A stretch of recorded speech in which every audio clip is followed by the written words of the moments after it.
Magandang araw mga kamami. Ngayong araw nga pala ay bumili ang si mama ng 2 kilong tamban. Ayan, kung mapapansin ninyo ay sinalin ko na itong 2 plastic na tamban. At itong aking cellphone pala mga kamami ay hindi maalam makisama. Talagang tumabingi pa. Ay nako. Inayos ko na nga pala mga kayaya at ayan. Pinubuko ng 2 kilo na tamban at inuna ko na itong linisan bago ako mag-asikaso sa kusina. Kasi medyo madami-dami din to mga kamami. Talagang mapapagod at ako'y masasawa sa paglilinis at ng kaliskis at mga bitukan nito. At pasensya na nga pala kayo mga kamami dahil ang aking makulit na anak ay nandito. Nangungulit na naman nakikipaglaro habang ako'y nagbo-voice over. At pagpasensyahan nyo na din mga mami ang aking boses dahil po ako ay galing sa trangkaso na naman. Tambuntis na ito ay lagi na namang sakitin. Palibhasa ay mababang immune system talaga kapag buntis. Kaya kailangan doble ingat talaga tayo pag magbubuntis mga kamami. Kahit hindi po buntis, dapat mga kamami tayo ay iniingatan ang ating mga sarili. Kapag may sakit ay kailangan uminom ng gamot. Ang tagal-tagal din mga kamami ako naglilinis talaga dito. Sobrang dami talaga. Halos hindi pa mangalhati itong ginagawa ko mga kamami. Nananawa na ako mga kamami. Grabe. Pero habang ako'y naglilinis nga pala dyan mga kamami ay iniisip ko na kung anong susuotin ko sa award ng aking 2 anak. Maiging nga't nagkameron sila ng award kahit papaano. Pero proud naman ako sa 2 yun kahit walang award sila mga kamami dahil hindi naman importante ang award mga mami. Ang importante sa akin ay nag-aaral silang mabuti. Dumating nga pala dyan yung hipag ko kaya napangiti na lang ako. At umalis din siya kaya hindi na muna ako tumayo. Patingin-tingin sa paligid. Pasensya na kayo mga kamami sa aking background. Alam niyo naman, hindi pa napapaayos ang aming bahay. Ayan, sobrang kalat pa at yung mga plastic ay hindi ko pa nabibenta. Yung mga kumpala dyan, yung mga extra bida-bidang manok andyan. Lumipat pa talaga sa harapan ng camera. My godness. Lahat na ay istorbo. Pero ayos lang mga kamami. At pag hindi malaki-laki na, ay ulam na din yan mga kamami. May bisita din pala kami dito mga kamami. Yung aking pamangking maganda dito din naglalaro. Itong aking anak na lalaking maliit ay nako. Lagi na lang nang-iistorbo. Minsan na nga lang ako mag-voice over at gumawa ng vlog ko. Ang gulo-gulo pa. Binigyan ko na nga ng panuuran niya doon na laptop sa kusina. Sa salas pala, hindi pala sa kusina. Sa salas, naku, hindi rin pinuod mga kamami. Kaya yan, pagpasensyahan nyo na po yung voice over ko. May kasama talagang batang makulit.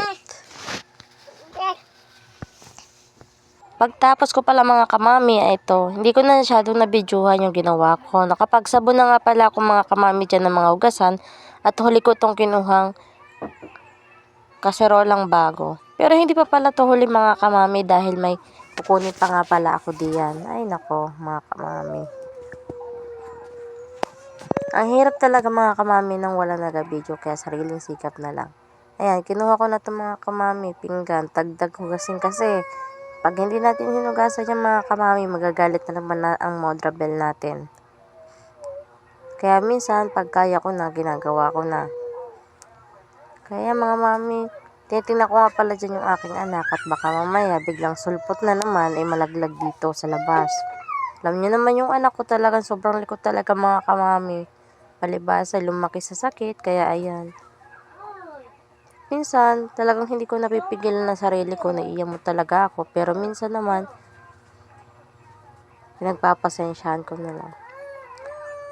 Medyo tipid-tipid din nga pala ako sa tubig mga kamami dahil ngayon tag-init na naman mga kamami, ay hirap na naman ang tubig dito sa probinsya. Talagang nasasaid ang tubig sa tangke. Hindi lang kasi kami ang gumagamit mga kamami, marami talaga po kami dito sa aming barangay. Kaya ang tubig po ay halos divided talaga. Kaya minsan po nagsasahod kami mga kamami ay sa madaling araw. Kasi sa madaling araw lang talaga kami makakasahod. Kapag umaga kasi mga kamami ay nako, siguradong wala ng tubig yung mga kamami o kaya may nagasaksak na iba. Minsan naman mga kamami ay nagbubuhat na rin kami kapag walang tubig talaga. Kasi paano mo pa isasaksak yung hose nyo ay kung ang tubig din naman ay mas malakas pa yung ihi natin. Kaya minsan ginagawa namin, nagbubuhat talaga kami. Kaya ako kahit buntis ako mga kamami, nagbubuhat po talaga ako. Kasi kaya pa naman ang katawan ko. At si baby naman po ay talagang malakas po ang kapit niyan. Medyo malaki na din tingnan ko tiyan ko mga kamami, pero mag 4 months pa lang po ako mga kamami, pero ang tiyan ko grabe na oh. Pero kung titingnan nyo naman, malaki nga po yung tiyan ko, pero si baby po maliit lang po talaga siya. Kasi po, nagpa-check up din po ako sa center. Ang baby ko daw po ay sobrang liit. Kaya puro hangin na tubig lang niya mga kamami, kaya huwag kayo masyado dyan. Nga po pala, nagtataka yung mga yan. Galing daw po akong abroad, nabuntis agad. Ay may asawa po mga kamami. Ay nako, mahirap magbuntis ng walang asawa. Nagpills naman po ako mga kamami, kaso nga lang nalikdangan, ayan. Nabuo ang baby. Maalis na sana ako mga kamami, pero ito nangyari. Wala, blessing din po ito. Pag nakaanak naman po, pwede din naman mag-abroad ulit. At sa ngayon muna ay focus muna tayo sa mga anak natin para naalagaan ko din para mga mami yung aking iniwanang maliit dati na ngayon ay magti 3 years old na, ay kailangan niya ng aruga ko, kaya eto tama na din to, makapagpahinga din ako kahit 1 taon. Kasi pagka nakaanak naman ako mga kamami, pwede na rin ulit ako mag-apply at medyo malaki-laki na din naman yung aking abunsuhan para at least papaano ay naparamdam ko sa kanya na may ina siya. Kahit na nasa abroad naman po ako, tumatawag po ako araw-araw. Yun nga lang po talaga, mas kailangan po talaga ng anak natin, yung arugaan natin, yung presence po talaga natin. Hindi kasi sapat sa kanila yung tawag-tawag lang. Kasi bata po sila eh. Kailangan talaga nila, nanay nila. Pag ganyan mga edad. Kaya ngayon, talagang bumabawi ako mga kamami. Sa bawat oras, minuto o seconds man yan, kailangan lagi nasa tabi niya ako kasi nagliiyak po siya pag hindi niya ako nakikita. Dahil pa po yung laging iiwanan. Ay nakong bata. Kaya halos kahit punta ko siya, Diyos kaya, yan po talaga yung umiiyak mga kamami. At ako inahanap agad. Kala mo lagi ako yung nag-abroad na. Nga pala mga kamami, naku, iniisip mo na kung anong lulutuin ko. Dumating nga pala tong kapatid ko, umalis din. Tatanong ko anong lulutuin namin. Inutusan ko siya dyan punta ng tindahan para bumili ng mantika at ako'y magpipritos ng isda. Ito nga pala, galing ako sa likod mga kamami kasi tinignan ko yung aking kapatid at saka yung anak ko dyan nasa likod naglalaro.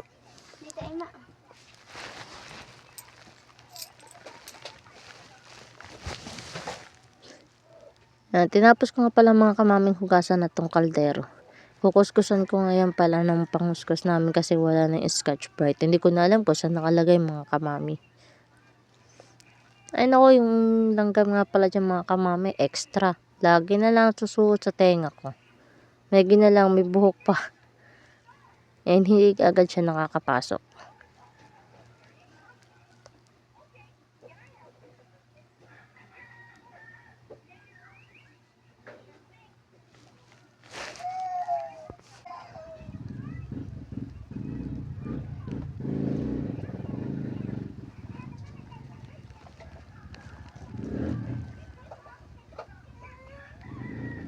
Nilagay ko na pala yung mga kutsara dyan mga kamami. At ito nga pala, tinignan ko na tong aking ginangan na tamban. Konti lang po yung nilagay kong tubig dyan. Puro suka po yan. Pero dumami pa siya kasi may sariling tubig po pala yan. Malay ko ba? Hindi agad sinabi ni mother bago siya umalis. Basta na pinadeliver yung isda. Ito nga pala mga kamami ay ako'y nagpunta muna dito para magkusot ng aming labahan. Talagang sobrang dami na. Hindi na nakakatuwa. Kung pwede lamang bumili ng mga damit at itapon ng itapon ay gagawin. Kaso nga lang mahirap tayo mga kamami kaya tiis-tiis tayo sa paglalaba. Ay nga pala si Bagas talagang makulit siya. Pupunta pa yan doon sa CR para uminom. Ay sosyal. Kagaling. Kaya ang aming bowl talagang sobrang dumi. Medyo malakas din ang hangin mga kamami, pero mainit pa rin. Kasi pagkakaalam ko 49 degree or 45, I don't know. Hindi ako sure. Medyo nahihirapan na rin pala ako mga kamami sa pwesto ko. Kasi masyadong mababa yung upuan at yung aming planggana ay nandun talaga sa lapag. Hindi ko maitaas, mabigat na po kasi. Kukusutin ko lang ng konti yan mga kamami kasi nga ako may gagawin pang iba. At yung aking anak ay iniwanan ko lang dun sa sala para siya manood sa laptop. Kasi pag wala siyang panoorin mga kamami ay talagang gumagala siya sa initan. Ang hirap-hirap sabayin. Eh baka kasi mahagip ng sasakyan sa labas mga kamami. Ang inuna ko pala mga kamami ay yung mga maliliit at puti.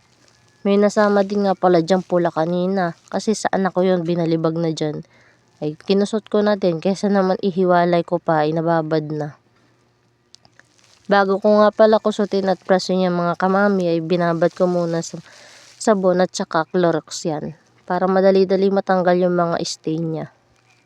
Hindi naman po siya naghahalo-halo mga kamami kasi yung mga damit na inilagay ko dyan ay sanay na sa Clorox. At hindi siya nakakahawa kasi yung kanyang pagka-color ay hindi kagaya ng sobrang tingkad ba. Hindi kagaya ng ibang damit mga kamami na nakakahawa talaga sa mga puti. Kaya pinili ko lang talaga yung pwede kong pagsama-samahin. Ay naku. Minsan tinatamad talaga ako mga kamami mag voice over. Kasi talaga ang hirap, nakakainip. Pero no choice. Kailangan. Kaya nga pala init na nga ako dyan mga kamami. Pero no choice, kailangan magkusot-kusot pa rin. Tumayo na ako dyan mga kamami para pumunta dito sa salas namin. Tayo, nagdipo-dipo na nga pala ako nitong mga laruan at saka yung laptop. At tingnan nyo naman ang kalat. Grabe. Kasi dumating dyan yung kapatid kong isang galing Ahos. Paglaro sa mga pamangkin niya. Simula na nga pala ako maglinis ng kanilang hinigaan mga kamami. Bago ako maglaba at maglinis sa kusina ay nalinis ko na ito mga kamami. Kaso nga lang ay naglaro sila magtitita kaya ayan. Ikinalat ng bunso kong anak. Ay wala na mag-iimis niya mga kamami kundi ako lang talaga. Ay nako, buhay ng taong bahay. Kung sa abroad nga, naglilinis tayo maghapon. Ay dito pa kaya, hindi naman oras-oras kang galinis dito. Kasi yung anak ko hindi naman laging nasa bahay lang. Mahilig siya makipaglaro dyan sa labas. Kaya minsan halos ayoko din palabasin kasi nga sobrang init. Yung balat niya talaga maitim ng mga kamami.